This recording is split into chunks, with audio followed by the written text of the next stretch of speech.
Quando a gente vê o ministro Múcio aí, e as declarações dele, dizendo, comparando aí aquelas reuniões lá, piqueniques e tudo, isso é uma demonstração de fraqueza tão grande que chega a assustar aí, né? Como é que você vê o papel dele aí, especialmente como você vê essa insistência do Lula de manter o Múcio aí?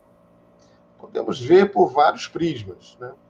Vamos pegar um prisma favorável e um desfavorável ao Múcio. O prisma favorável ao Múcio seria o fato da relação dele com Lula, uma relação antiga, o fato dele ter sido do Tribunal de Contas da União, que tem um papel importante também na investigação, não só dos civis, mas dos militares implicados na tentativa de golpe, né? E o fato de ter participado de um tribunal, os militares tendem a respeitar, de uma maneira geral, os capa-pretas, ou seja, os juízes, né? Ou quem responde pelos tribunais, né? Então, o ministro que foi de um tribunal.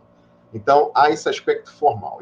E o fato do Múcio ser um político articulador da direita, um campo conservador próximo à maior parte dos militares, né? Que tem uma tendência conservadora.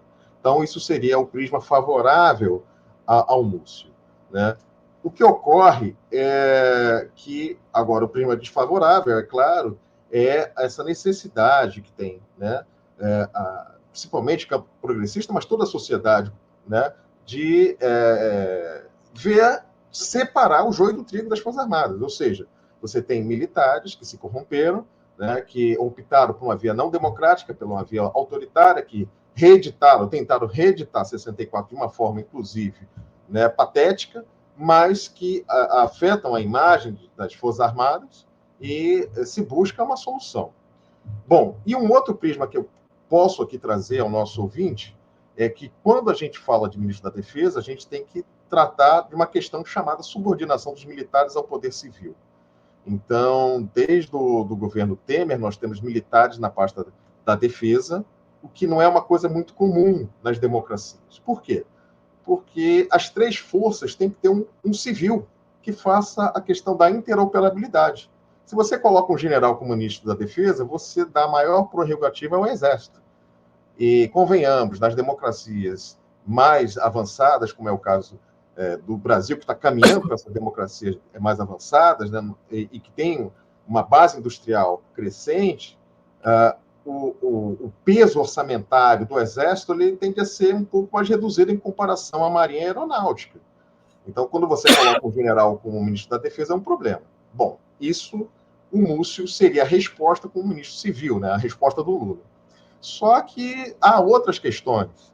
Então, há várias pautas que ainda não avançaram nesse controle civil. A necessidade de nós termos uma burocracia civil no Ministério da Defesa. O que significa isso? Uma carreira de Estado, com pessoas formadas nas nossas universidades públicas e privadas, com conhecimento de relações internacionais, ciência política, administração no Estado, e que vão completar a burocracia militar, né, permitindo que o militar se preocupe apenas com o fenômeno militar, com as necessidades militares, enquanto a pasta da defesa, né, melhor organiza esse componente importante. E isso, para o nosso ouvinte, eu queria deixar destacado, porque essa pasta da defesa, né, nas democracias, ela também funciona como um freio, porque ela faz articulação política. E, é claro, teríamos que formar, né, já há uma comunidade com vários estudiosos na área que podem integrar essa carreira, mas a base da carreira tem que ser de toda a carreira do funcionalismo público, ou seja, democracia, república, instituições, ou seja, né, um pensamento autoritário não adianta para criar uma carreira de defesa, tem que estar baseado em democracia, em república e instituições. E aí temos outras coisas que envolvem o mandato do Múcio como ministro da Defesa, né? Então, há uma necessidade de reestruturação do Ministério da Defesa que não ocorreu.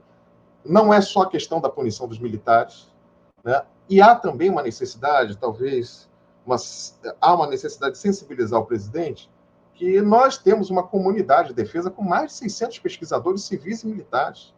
Sim. E que, durante a transição, não foi levado em consideração. Então, foi o governo Lula, muito apropriadamente, criou grupos de transição, mas na área da defesa, não. É claro, eu entendo perfeitamente que a conjugação no Congresso não é das mais fáceis, porque quando se fala em punir os militares, também se fala em punir os bolsonaristas radicais. E isso tem um peso na negociação, né?